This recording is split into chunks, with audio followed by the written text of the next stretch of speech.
Hello, everyone. Welcome to Life Edge, because life just shouldn't be mediocre.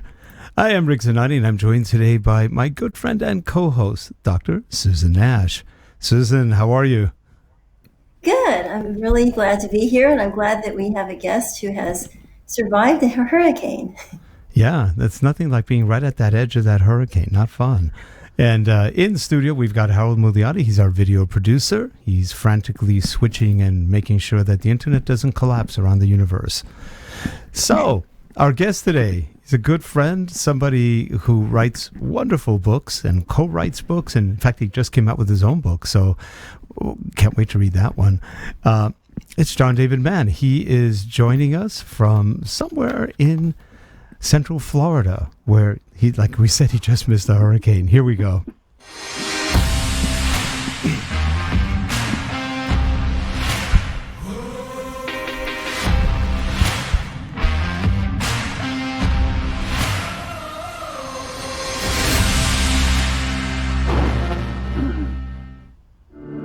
This show is sponsored by Relate Corporation.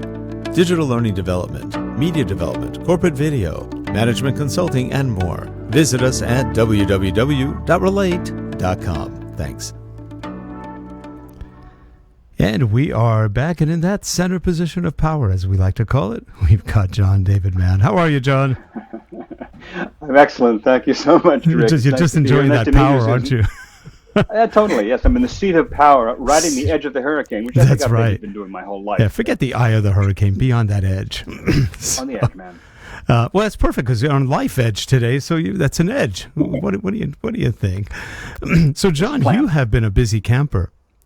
From what last time we talked, you are writing a lot of stuff, and exciting. You finished your own first book, a novel. Yeah, and honestly, it's not entirely a solo venture. This is one. It is a joint enterprise. You know, I've published something like 30 books, and with one exception, they've all been partnerships. It wasn't necessarily my plan. It wasn't something I set out to do, but it worked out that way. So this is a novel. It's a thriller that I co-wrote with former Navy SEAL Brandon Webb, my old Red Circle buddy. This is our 7th book together. Yep. But the first in the fiction area, so this is pretty cool. It took me 2 years to write this thing. It's a monster. Now you're writing another book right now. Your first solo novel.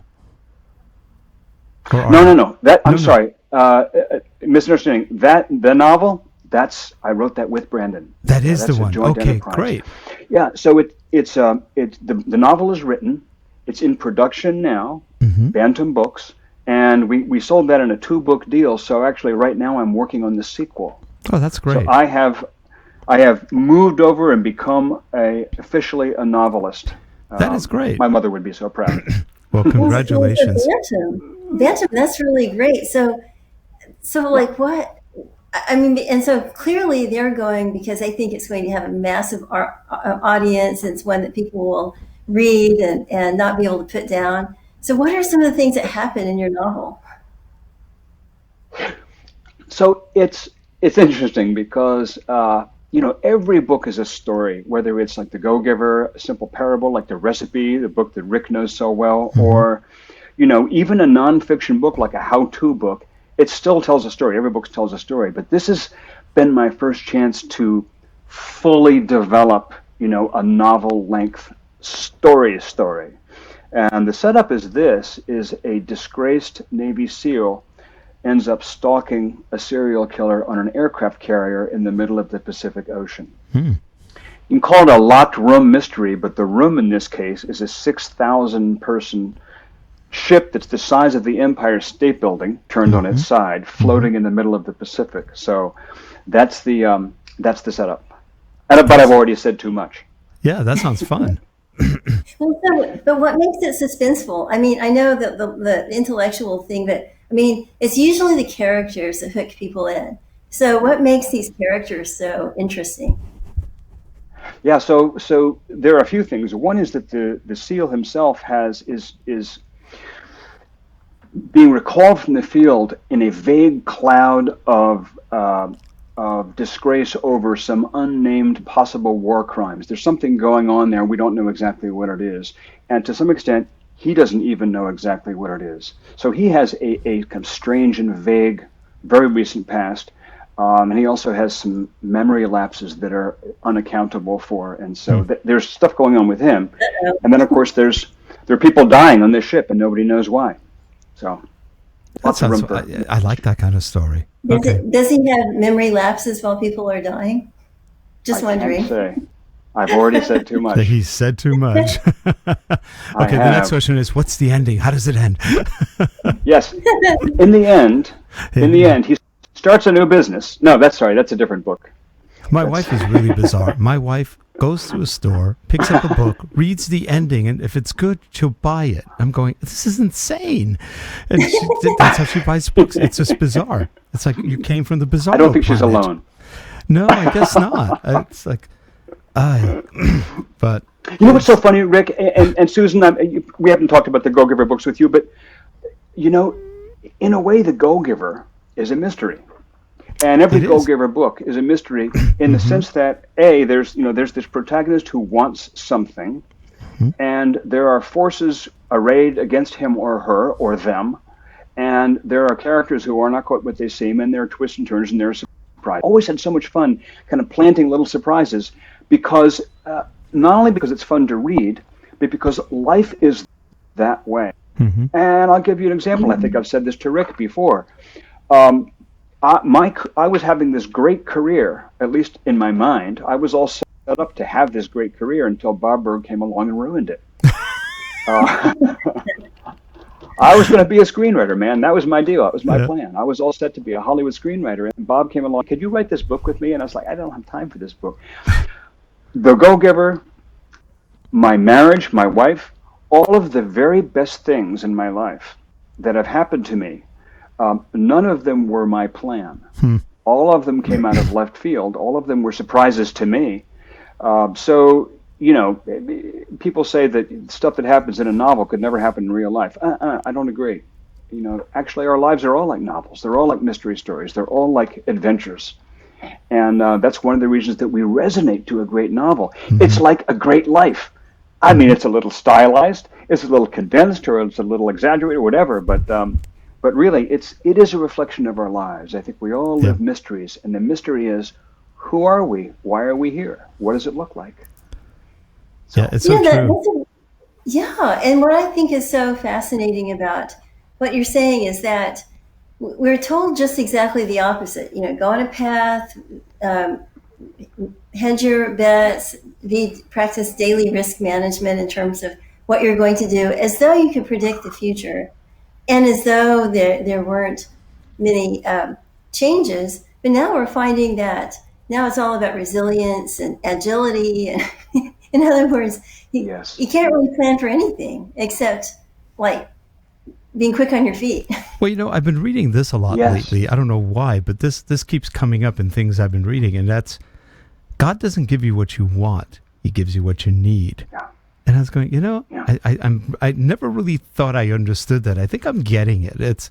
You're right. You never really quite get what you want, but somehow, right when you're at that precipice, maybe you get what you need, and it seems to work that way. Now with John and Bob Burg, when I first started talking with them, I said that I really resonated with the books. And recently on LinkedIn, I put out like a little story about how I lived the Go-Giver probably 5-7 years before the Go-Giver ever came out.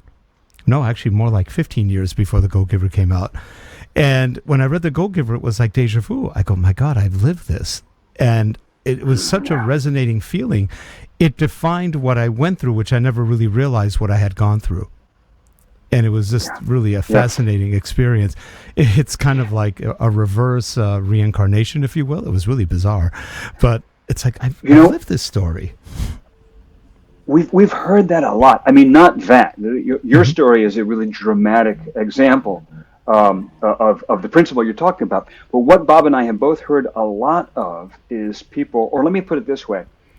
We haven't heard a lot of people come back to us and say, wow, this is totally different than anything I've ever experienced. We have a lot of people coming back and saying, you know, this is how I thought life was. This is what I've felt like. I recognize myself in these pages, to some extent, but I never quite put it in words, or I never quite knew how to put it that way. And I think that is what a writer strives for, is to give people a story that they can see themselves in that story. Yeah. And maybe see things in themselves that are better than they even realized, or that are more generous, or more adventurous, or more bold, or more significant, or more meaningful. I think everybody wants to have meaning. Everybody wants to live a life of meaning. And my good friend Dave Kruger, I wrote the book The Secret Language of Money with Dave, who is he calls himself a recovering psychiatrist. He works now as a corporate consultant, a CEO coach. CEO coach, and he says that the greatest need, human beings' greatest need, is to feel like they matter, like they make a difference. And the way I like to say that is that to feel like when you leave this earth, the earth is a better place for your having been here. Yeah. Well, that totally explains why some people are so obsessed with legacy toward the end of their lives. Yeah, and legacy can be in the form of your kids, obviously. I think it's a lot of people, find that expression in their children, but it's not the only form. It also, can be in the form of your business. It can be in the form of what you wrote. It can be in the form of the relationships you leave behind. It can be in the form of, it's your footprint on the world. So yeah, I think that's kind of something that is either at the heart of or hovering in the background of all great quest stories. And what's interesting about that, John? Think about what you've done with The Go-Giver and some of the other books. Maybe you influence one person who in turn can influence another, and maybe 10, 20 generations down the line, that person finds a cure for something, saves the world, who knows? And it all started with a thought from a book you wrote. I mean, that's pretty heavy. I like that. And really, that's how life works. So I'm convinced. Look how many people to this day read Socrates, Plato, this, that. And then they realize, that influenced my life. Look how many lives that person influenced. And I think the books you've written, I know in my case, I've recommended them to many people. I've gifted them, whatever. And I always get wow, that was a really good book. I go, yeah, but what was it beyond a book? And then they start thinking about it and go, you're right. It's a good way to live your life. And now, John wrote a book. We talked about this. We did an interview with him on this, and also with the co-author of the book, and that was called The Recipe, which to this day is one of my favorite books that you've written. I love that book, and I still can't get over the fact that you'd be surprised how many random moments I've had throughout the last probably couple of years since I read it, where I think of the book to this day, and it's been 2 years, and the book has not left me. There aren't a lot of books that stay with me like that, and to me that's just a treasure. And man, I cannot tell you how gratifying that is to hear. And I say it from the heart, because I just really feel that it stays with me. The parable stays with me. The toughness of the book and the love in the book. It's like wow, yeah, to this day. And obviously, okay, so here's something really. Yeah. I'm going to say something really interesting about that. Interesting for me about that is, and maybe this will be illustrative of something greater, I don't know. But so you have here The Go-Giver, and then you have here The Recipe. And The Go-Giver has sold almost 1 million copies. If you add the other Go-Giver books, and the Go-Giver saw more, and the Go-Giver Leader, and the Go-Giver, there's 4 Go-Giver books now. My wife and I just wrote a 5th, by the way.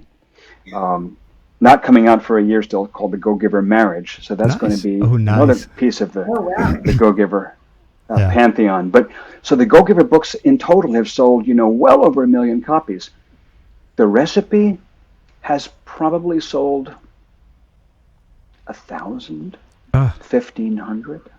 And it should be 1,000 times that, at least. Why is that Nobody knows about it. But look at the impact it's had on Rick. Yeah. And it isn't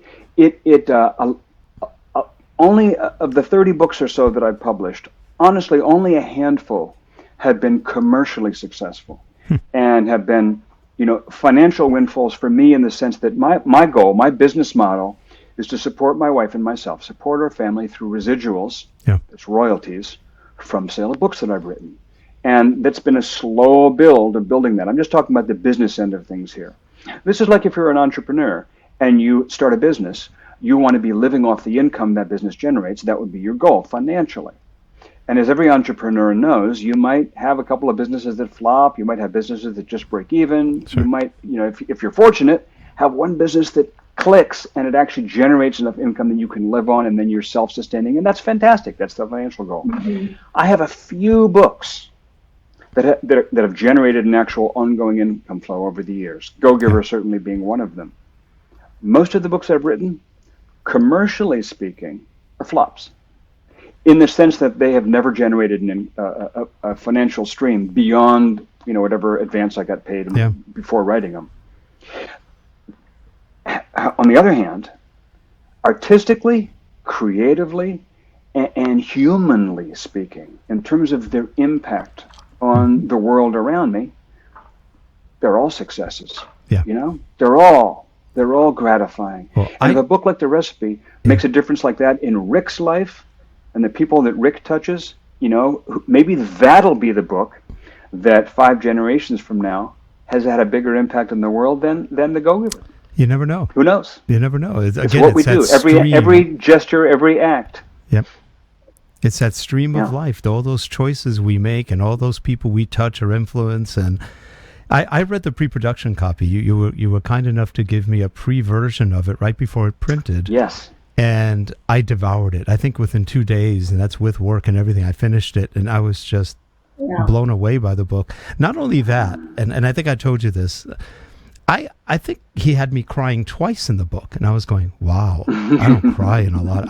I can really think of very few books that have gotten me crying.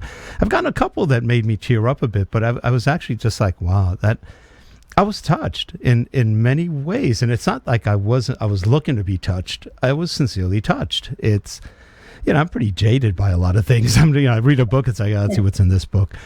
And when I was writing, I was thinking, make Rick cry. Make Rick cry, yeah. Make Rick cry a lot. Make him wail if we. I can cry. I'm not that afraid of crying. I understand. Remember when I saw the movie Whale Rider, my wife and I think cried 5 times in that movie. I was going, man, what's wrong with us? Are we just getting old? Great. But it was a good movie. It touched you. It touched that spirit again. And The Recipe was just one of those. When you told me it didn't sell as much as you thought, I was shocked, because I thought that would have been easily a bestseller. I personally think that should be required reading for kids in school. It would touch kids so much. Ears, yeah. It would touch kids so much, and I think that would change kids' lives around. And that's the kind of thing. I'll say 2 things about that. One is I cried when I was writing it. I mean, if I don't cry when I'm writing the words, you're not going to cry when you read them. If I don't laugh when I'm writing the words, you're not going to laugh when you read them. I believe that. And so that book was a moving experience for me. Yeah, I really think that's true. I really think that's true. And Susan, you asked, how can that possibly be? There was 1,000 versus selling 1 million. Right. It's this endless mystery in the commercial world, whether it's movies or films or books or what have you. Why does one succeed and the other doesn't? Or even in businesses, it's this way. I mean, there's simple answers. The Recipe was self-published. We didn't have a publisher. A lot of publishers loved it but turned it down. Actually, we had, what was it, Rick? 43. I think I something like that. Went through that with you in one show. Yep. Yeah, a huge number of publishers turned it down, which happened also to the Go-Giver. But eventually somebody picked it up and it became a great success. I think one of the reasons that publishers turned it down was we had a lot of publishers say, I love this story, I love the characters, I love the writing, I found it really moving, but I can't figure out what it is. I can't figure out where it fits. Wow, interesting. Is it a young adult story? Is it about food? Is it about personal development? Is it a novel or a novella? It's a transformational novel. How about that? A transformational novel. That's what I would call it. That's what I would call it. Yeah. I put it in one of those. Yeah. I would even put it in a self-help area, even though it's not self-help per se, but maybe it is. I think it's transformational. If you resonate with it, wow, there's so much there, and it's the great. It's the Karate Kid in a kitchen, Yeah. if you will. It's Karate Kid meets Master Chef. Exactly. Karate Kid meets Master Chef. And maybe as a result of this broadcast, there'll be one more person who picks it up and reads it, and their life will be changed. I hope so. That would be great.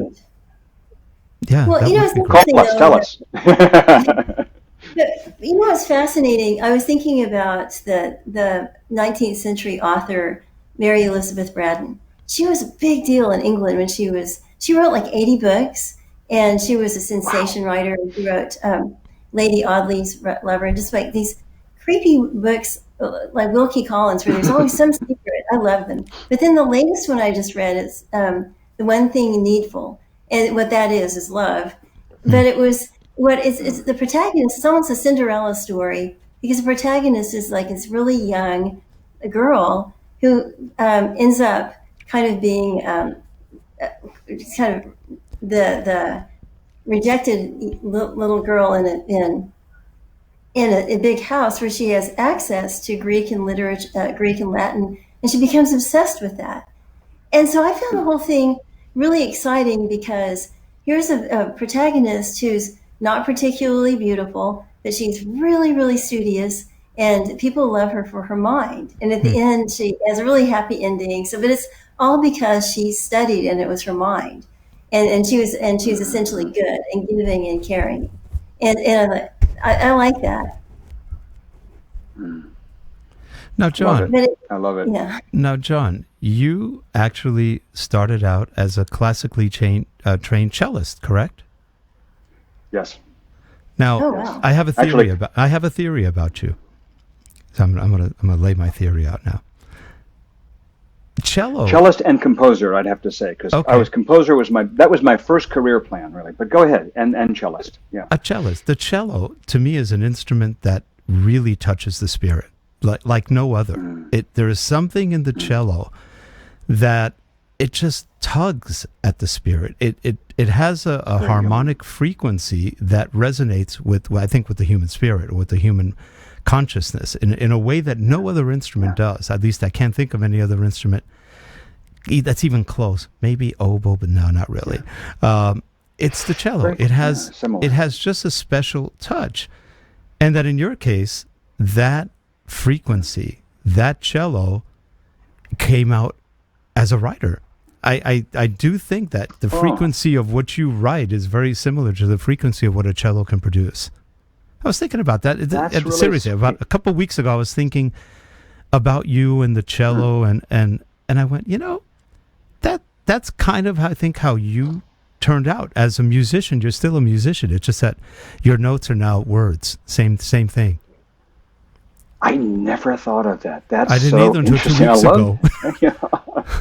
Because it's funny, because what I have thought of, and this is something I've thought of quite frequently, and it seems very clear to me, is my life as a composer. I spent years analyzing music, classical music, and studying it, and it's kind of my first love. It's still classical music is always going in my head, and when I approach a novel or a parable or any kind of a story I'm writing, I kind of approach it like a composer. I look at it structurally, and it is very much like a piece of music, constructing a piece of music to me. But I never thought of this cello thing, and I love playing the cello. It's not something that I do now. I kind of transposed my musical life into the written word, and I love words. So, but that's lovely. Thank you, Rick. I appreciate it. You're welcome. And actually, when you said you were a composer just now, I started thinking the same thing. The different musical instruments all come together to create a certain harmony, a certain frequency. And again, the cello. I remember a movie. I didn't think the movie was that great, but the music, that was Crouching Tiger, Hidden Dragon.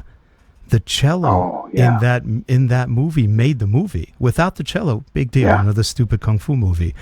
The cello brought it to life. It really did. It made it beautiful. Yeah. And I remember sitting in the theater going, I don't care that much about the story. It's a typical Chinese kung fu movie, and I teach Chinese kung fu, so I know a lot about kung fu. And I was going, a lot of slow mo. Yeah, not slow mo. But the music, it just reached past the story. And I was thinking of you. I was reading your biography again, going, cellist, the words, the frequency, and it just kind of clicked. It all just sort of came together of what you do now versus what you did, it's the same. To me, it's the I'll same. tell you can I tell you a quick story about the cello? Yeah. Yeah. So I studied with a lot of different cello teachers, some of them very famous at the time. I was never a great cellist, but I was a good cellist, and it was my aspiration.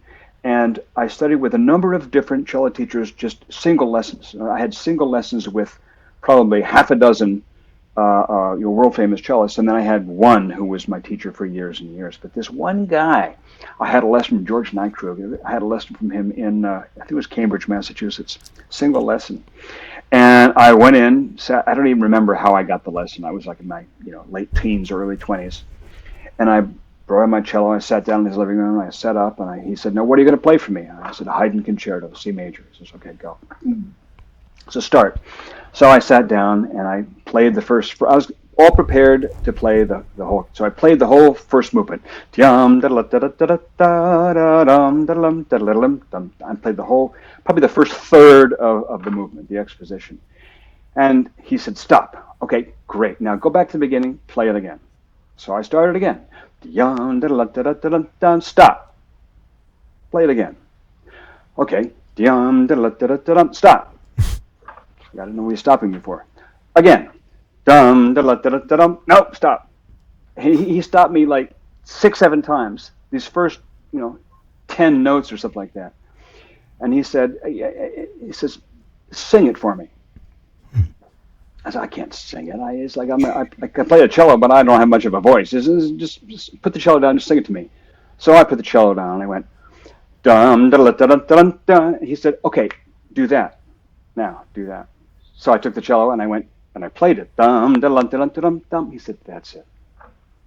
And I really got something from him, which is whatever the medium is that you're using.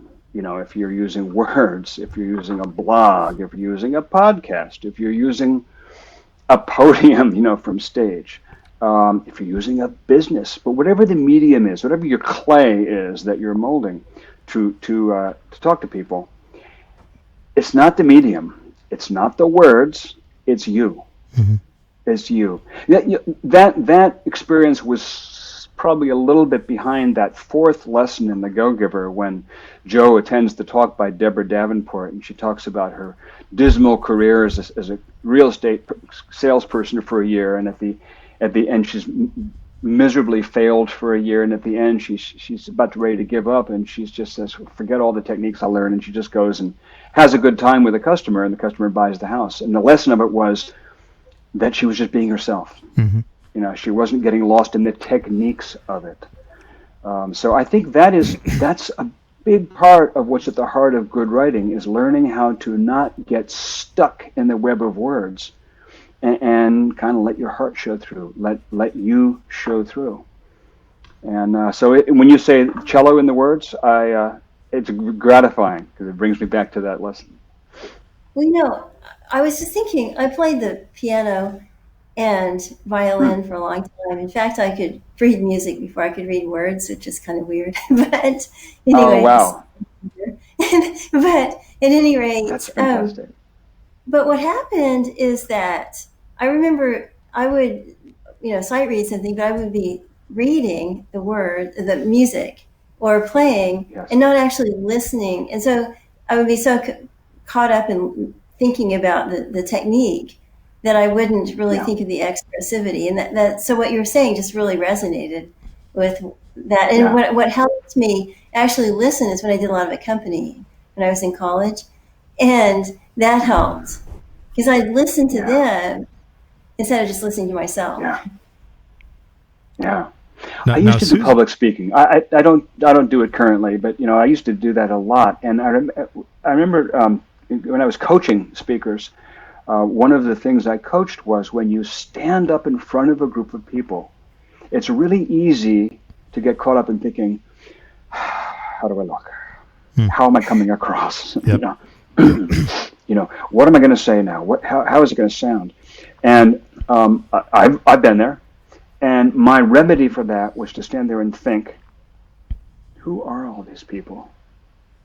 And what what could I possibly offer them? What do they want to hear? What do they need? What do they want? Where are they? Who are they?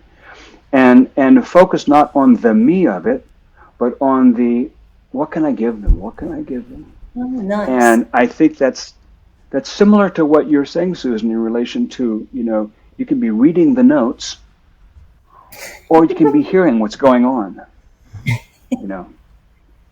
And Susan's also a pretty prolific writer. She writes all sorts of stuff. I read once she sent me a profile, and I was like, "There's 450 pages of what she's written." Wow! So Oh, come on. it was a lot. It was a lot, though. No, she does write quite a bit, and she's also another one with a different kind of background. She got her bachelor's in geography, her master's. I'm sorry, geology. Sorry, I don't know that. Master's was economics, and her doctorate was it English literature? Yes. Yes. Talk about oh my gosh, very different mindsets. Rhetoric. Oh, we could have a long conversation. I'd love to have a long conversation. That's fascinating. Yeah, it's been a different experience, but I think that when I think about writing is that's the place where it all comes together, and so I just love the way that you're able to do that, and then just kind of being willing to like 30 books, but collaborate with people. I mean, just go into that adventure of moving with the times and seeing, like you said, explore for meaning. Yeah. I Now, forget what writer. Go ahead. No, there's another Go-Giver book you wrote, which I also told you I related very well to, and which one was it? It was the one with the woodworking company, the furniture company. Yeah, the leader, Go-Giver leader. The Go-Giver leader. I love. That's another one that I just felt. Again, that one and the recipe are similar in some respects. At least some of the protagonists are similar. There's the kid. There's the father, and there's stuff going on which reminds me of each other, but they're different. They're very different. But that again was one that I actually liked it better than The Go-Giver, which was again a great book. And mind you, I'm splitting hairs. I love these books, but that one was another one that I felt I related to from a business perspective, and quite a bit. I've heard Hollywood actors talk about playing roles, like Meryl Streep playing Margaret Thatcher or whatever, and talk about how they need to find something about that character in themselves. And for a while, I remember when that used to just sound like it sounded like actor talk and putting on airs, and I realized so when I started writing how true that is. And the Go-Giver leader. Rick, it's interesting you'd gravitate to that one. The Go-Giver books are like my children. You love all. You don't have favorites, right? You love them all. But the Go-Giver leader, there's a little bit more of me in that book. I think it felt like it was a very personal book for me. Robbie, the little boy who goes to the martial arts class, that was my son Nick, who was the black belt at age 11, and leadership was always a very big thing for me. My dad was a choral conductor, and I can't think of any example of leadership that is more vivid than a conductor, because you're literally standing there, and by your hand movements, 100 or 200 people are making music. So leadership was a very vivid thing that I grew up with, and so that book, Go-Giver Leader, was very personal to me, and I love that you love it. So there was just a lot of interesting things to it. There's a couple of twists and stuff, and of meaning. There's birth and there's death and there's it was good. It was very good. And again, one of the ones I remember, I think I was on a plane starting to read. I think I read two of your books literally on planes, and long flights, and it just kept me very busy. Forgot I was on a crummy airplane. It was just really good, but also again, that story, like you said, some stories resonate more with people than other stories. There's something in those stories that just hits us, and I could relate to the main guy in that one, the father, who's trying to run a business, who's trying to get things going. Things aren't quite right, and he's getting advice from people that he'd go, "Why am I getting advice from this person?" And yet that's kind of how life is. Yeah, yeah. It's my agent was just saying this to me the other day. That publishers hate three things. They hate over exaggeration, like superlatives. They hate adverbs, and they hate parables. Oh, parables. Yeah. Parables have a bad reputation. Publishers don't like parables, and business people don't like parables. Now that obviously isn't true across the board, but parables have a bad reputation, and I understand why. It's really difficult to write a parable, or let me say that differently. It's really easy to write a parable that doesn't work, or even better, it's really easy to write a parable that feels hollow or that feels flat. That feels, and if your parable is hollow, what I mean by that is it really comes across like a thinly disguised PowerPoint. Really, you just made up these characters. You made up Betty and Bob and Jill and Jim just to represent the principles that you want to teach. And the real thing is you want to teach these principles. And what you really need to be doing is doing a PowerPoint about what you want to teach and stop making up stick figures about it. For a parable to work, yes, of course you want to teach a principle. Yes, of course, if you're writing The Alchemist, maybe what you want to teach is that, is that your treasure is at your feet, is at home. Or maybe you want to teach, something about living your legend, the thing that book is so famous for. If you're writing The Go-Giver, of course you want to teach that if you focus more on providing value than taking for yourself, then you end up having a more fruitful life. Living with a spirit of generosity is actually a productive thing to do for yourself. Yeah, there's principles you want to teach, but first and foremost, the story has to be about the people. It has to feel real. It has to be real. It has to touch people, because people only learn through emotion. They don't learn through facts and logic. Yeah. So I think that's the key to a parable is it has to move people, not just inform them. So were you moved by Who Moved My Cheese? We had to read that for some. I mean, we had to read that. Story about that. Interesting story about that. I never cared much. Don't tell anybody I said this. I never cared that much for Who Moved My Cheese until I worked with Spencer Johnson. I spent a couple of days at his house in New Hampshire working with him on another project. And Spencer was working for years on a sequel to Who Moved My Cheese. And he died in 2017, unable to complete the project. And the publisher called me up and said, "Would you finish this?" And so I wrote this book it's called Out of the Maze. And it's the completion of Spencer's vision of a sequel to Who Moved My Cheese. And what I did when I first sat down with that project was I looked over at all Spencer's notes, and I sat down and I read Who Moved My Cheese. And I looked at it, and I got a whole new appreciation for the book. I connected with the book in a whole new way. And then I tried to channel Spencer and write Out of the Maze. And I found there were points, I will tell you, in writing Out of the Maze, and for anybody watching this who doesn't know Spencer's style, it's Spencer used to write children's books. They're written like children's books. They're very simple, much simpler than The Go-Giver. And however, I'll tell you that when I was writing Out of the Maze, I cried at points. The book really touched me. It had to touch me in order to be able to write it. So Susan, sometime you must read the sequel, Out of the Maze, and then tell me how you like the two books as a set of bookends. Well, I will. I mean, I kind of look at there it is. I look at Who Moved My Cheese as basically psychological archetypes, and that you would see in time, different people in the office place. But all I could think of when he said Out of the Maze, I thought, Out of the Maze, Andre the Hamster Wheel. Yes, Out of the Maze is the idea is instead of just finding the way to the new cheese, what about if you just get all the way entirely, step out of the maze, and I will just tell you two things. One of them is that there is a female character, and the other thing is that there is a discovery of another food that isn't cheese in the course of the story, and I will leave it to you to discover that. Okay, gotta get that too. Well, we are out of time, and as always, it's been just wonderful talking with you and sharing, and more books to buy. I can't wait. So this is good. And I've made a new friend. That's right. Susan's wonderful.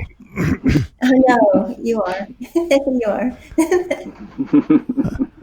So this is good. No, it's kind of a shame because the first 2 times Susan couldn't make it, and so we said, okay, we'll catch her up on the next go round. But she did meet Bob once, so that was fun. Yeah, she gave Bob one of the best questions in the world, and Bob didn't know what to make of it. It was good. You asked him, "Cool, what do you think of feral pigs?" And he was like, the feral pigs. I've never seen Bob stuttering, but it got him out of he was in a slightly not happy mode that day, and he got out of it. I think it was a challenging question. It was a great question. I was like, where'd that come from? Is it a Will Ferrell pig? Because I can relate to a Will Ferrell. I'll have to think about that. He was talking about dogs too. I love that he's such a dog lover. Mm-hmm. He's so generous. He is. He's a sweet man. One of those people, by the way, who is exactly in person, behind camera, off camera, he's exactly the same. That's great. There is no inconsistency in him. No, so let's do this again when the novel's out. Steel Fear, when the novel comes out. That sounds great. Yeah, When's that coming out? We'll have a reunion. When's it coming out? Yeah. The actual pub date is not quite set yet, but I believe it'll be August of next year. Okay. That sounds great. Great. And we've got a comment from the audience. We've got Robert Crago, who we're actually going to have on a show pretty soon in the future. He says, "Excellent interview, Rick. I'm inspired." That's great. It's a guest to make it interesting. So Robert's a good guy. He lives in Texas, and we just met the other day. We may have met indirectly through some other things, but just met him. Great guy, very, very friendly. He's a voiceover talent, and he's got a long background in training and learning and all sorts of stuff. So fun guy. Wow, I admire really that. Good guy. And the audiobook for the recipe, I had the experience of going in the studio and reading the whole book myself. Oh my goodness. Boy, that's hard work. My hat's off to anybody who does that for a profession. It takes enormous concentration it takes a lot from of just normal speech. It is a lot of work. And it's fun. Yeah. One of these days. Oh, yeah. Well, anyway, John, again, a pleasure to see you again. Good luck on everything you're doing. Yes. Not good luck, just success on everything you're doing. You've got luck, just success. And you know what you should do? Go play that cello one day, but don't follow music, just play. Yeah. I bet you'd come up with something quite nice. I appreciate that. I do. I bet you would. You might even go, this is fun. I need to play this again. I can just see you doing it. It's sort of like with martial arts. I've been doing martial arts 56 years now, and I don't care about the forms anymore. I just sort of ad-lib, and that's when I feel creative. I just do, and the body resonates with whatever you're doing at that. What comes out is what comes out. And it's no better or worse than anything else. It just is. That's why you like the Go-Giver leader. That's why you like the Go-Giver leader. Probably. The martial arts class, yes. Yeah. And he discovers all the principles of the book in the martial arts class. Right there. Yeah. They're all there. Yep. Anyway, again, a pleasure, and we look forward to seeing you again and always reading your stuff. You're never far from us. That's the whole thing. So, it's like they say, who's the author? Sometimes people don't know who the author is, but they're always close to you. And so that's another thing, as an author, you're not far away from the people, the spirit of the people who love your books. I think that's something that they never forget. So true. I'll take that with me. Yep. I know you've influenced my life. Thank you, Brent. I'm one of many, I'm sure. So, hey, we appreciate it. So, if you're all watching the show, please subscribe, leave comments, engage, because I know John's on LinkedIn quite a bit. Write comments. He's one of those who'll get back to you, which is wonderful. Yep. Have a good one, everyone, and we'll see you next week. Bye-bye. Thanks. Take care. Bye.